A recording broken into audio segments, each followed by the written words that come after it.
Hoje eu vou falar sobre esse mecanismo de lesão, que é comumente chamado como lesão em chicote ou whiplash, que acomete a região de cabeça, pescoço, cervical e até torácica alta.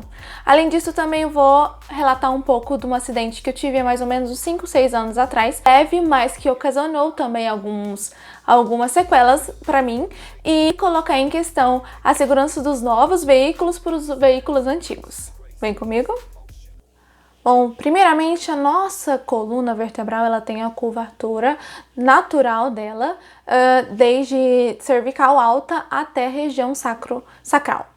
Eu te sugiro assistir um vídeo aqui que eu vou deixar na tag sobre a coluna vertebral, para você entender um pouquinho mais sobre esse mecanismo de lesão. Bom, a lesão em chicote, ela ocorre quando há uma flexão ou extensão súbita do pescoço. Geralmente ocorre quando o atleta, no esporte, por exemplo, né, quando ele é golpeado por trás durante esporte de contato. A lesão em chicote ocorre quando há uma flexão e ou extensão súbita do pescoço. Isso geralmente ocorre quando o atleta, por exemplo, é golpeado por trás durante esporte de contato, como o rugby ou o futebol americano, e a cabeça é rapidamente deslocada para frente e para trás, como realmente numa chicotada. Nesse caso, no esporte, né, no esporte de contato, quando o atleta sofre uma falta por trás ou algo do tipo, mas também nos acidentes automobilísticos, por exemplo, quando o condutor de um automóvel sofre algum tipo de acidente e acontece a desaceleração do veículo. O curioso é que muito mais do que somente a região de cabeça e pescoço, que é o que a gente vê mesmo, a movimentação, né, da desaceleração, que é o movimento para frente e para trás, a coluna toda sofre todas essas forças da desaceleração do veículo ou do próprio corpo mesmo. Por quê? O final do movimento é que é percebido por nós, mas toda a coluna, desde a região de quadril, região sacral até a região de pescoço e cabeça, está sofrendo essas forças de impacto. Bom, há uns 5, 6 anos atrás, eu tinha uns 22, 21 anos, eu sofri um acidente. Eu estava vindo com a minha mãe no carro, eu estava no banco do passageiro, nós estávamos numa rotatória e vinha um carro maluco, desgovernado, sorte que a gente estava bem devagarzinho. E o carro bateu na lateral da porta onde eu estava e aconteceu um movimento, né, em chicote bem leve, mas aconteceu por conta da velocidade do outro carro que vinha. E depois disso, não precisei imobilizar nem nada disso, mas era constante dor de cabeça, dor na região do pescoço, dor na região de torácica alta entre as escápulas depois dessa lesão. Fiz alguns exames, estava tudo tranquilo, mas toda vez que eu estava tensa, alguma coisa assim, a primeira região que doía em mim era a região de pescoço, cabeça e torácica alta. Isso já me leva a um outro ponto, que são a segurança dos novos carros e dos antigos carros. Eu vou deixar aqui para vocês alguns outros testes de colisão entre carros antigos e carros novos, para a gente perceber como evoluiu bastante a segurança para os passageiros e para os condutores. E é um fato que a segurança dos novos carros ela visa muito mais o passageiro, o condutor, todo mundo que está dentro do carro, do que mesmo o próprio carro ou a lataria do carro. Os carros antigos, por exemplo, esse que eu estava vindo com a minha mãe há uns anos atrás, ele era um carro ali da década de 90, então ele não tinha essa tecnologia ainda que os carros de hoje têm. Ele praticamente só arranhou, não teve nada, mas meu corpo sentiu, porque os carros mais antigos não têm a tecnologia de hoje em dia. Eu quero que vocês escutem um relato do Boris Feldman, ele é um engenheiro mecânico, e fala sobre essa segurança dos carros antigos, dos carros novos, porque a gente tem essa impressão de que, nossa, os carros antigos, eles sofriam uma colisão, não acontecia nada com eles e tal, mas a proteção hoje em dia é para as pessoas que estão dentro do carro do que propriamente a lataria. Vamos lá?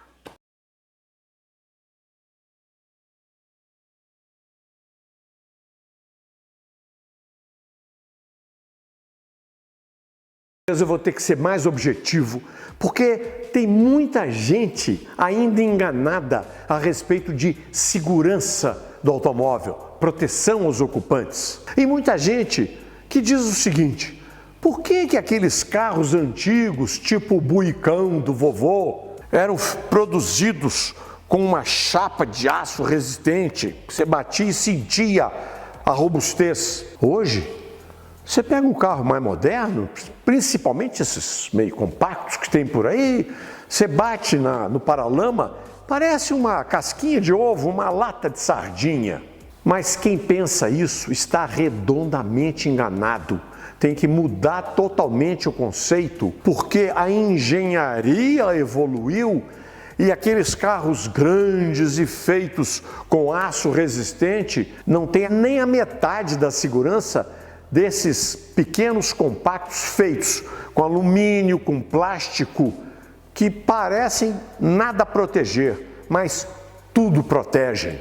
Esses carrinhos tipo lata de sardinha, eles às vezes saem da estrada e saem capotando e o carro fica quase totalmente destruído. E quantas vezes os passageiros saem lá de dentro meio sujos, às vezes arranhados, quebrou uma perna, pode ser, mas saem ilesos. Nesses buicões antigos do vovô, o capô às vezes atravessava o para-brisa e degolava quem estivesse lá dentro.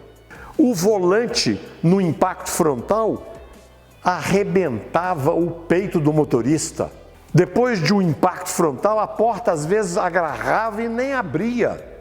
Assim eram esses carros que davam a impressão de ser seguros. Mas as latinhas de sardinha são programadas para frente virar uma sanfona quando bate.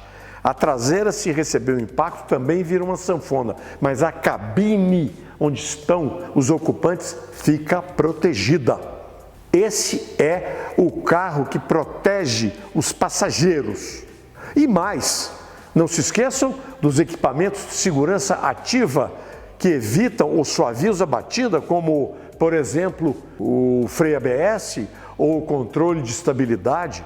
E os de segurança passiva, não se esqueçam que hoje tem cinto de segurança, tem o airbag, o volante não vem mais amassar o peito do motorista porque ele se articula lá na frente, por maior que seja a porrada frontal. A respeito disso, tem um vídeo que é muito significativo que nós estamos mostrando de dois Chevrolets, um da década de 50 e outro bem mais moderno, se chocando de frente. Se você olha o carro com essa ideia antiga, você diz: coitado do Chevrolet mais moderno, ele vai ser destruído. Mas olha o vídeo, é o contrário. O antigo, que parecia ser muito robusto, é que se destrói.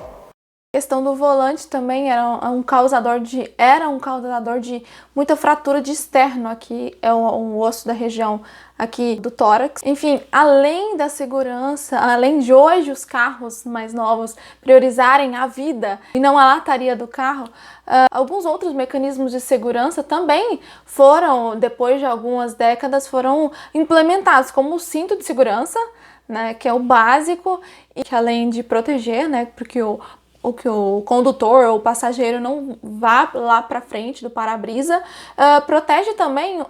Acontecia muito nos anos 90, nos anos 80, a lesão de LCP, que é o ligamento cruzado posterior, que quando o passageiro tinha uma colisão, por exemplo, a pessoa que estava do lado do condutor, o joelho, a perna dele ia ali para o porta-luvas e o joelho em 90 graus, em contato forte com o porta-luvas, fazia com que a tíbia fosse ali para trás, então ocasionava o rompimento de ligamentos de LCP também. Tudo isso depois do cinto de segurança, que diminuiu muito todas essas questões. E essa questão também da tecnologia, da engenharia dos novos carros para proteger a vida. Outro exemplo que eu quero dar também, que já é um exemplo mais extremo, que são os pilotos de Fórmula 1, que usam a proteção hoje em dia para a região de pescoço e cabeça, porque eles sofrem uma força ali na região de pescoço e cabeça, tanto que eles têm até um treino específico só para essa região, além da força, né, das curvas e força G. Eles usam o mecanismo de um sistema HANS, que eu vou deixar aqui para vocês dar uma olhadinha, para a proteção dessa região do pescoço. Bom, alguns sinais e sintomas comuns nessa lesão, ou a gente chama também de entorse ou contusão de pescoço, são dor e rigidez do pescoço, ombro ou entre as escápulas, que é um dos sintomas que eu tive por muitos anos.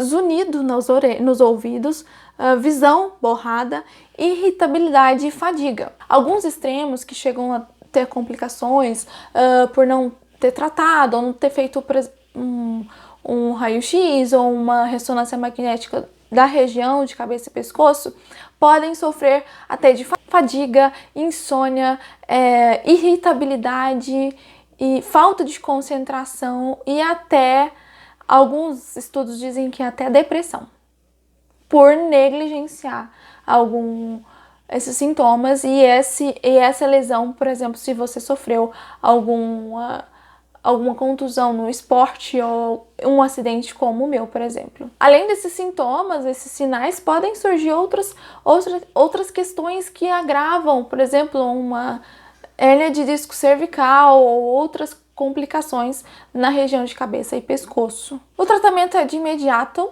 geralmente com a imobilização e depois com todas as intervenções da fisioterapia, com alongamento, fortalecimento de pescoço. O prognóstico é um prognóstico bom, depender de como foi o atendimento dessa pessoa, da pós-lesão.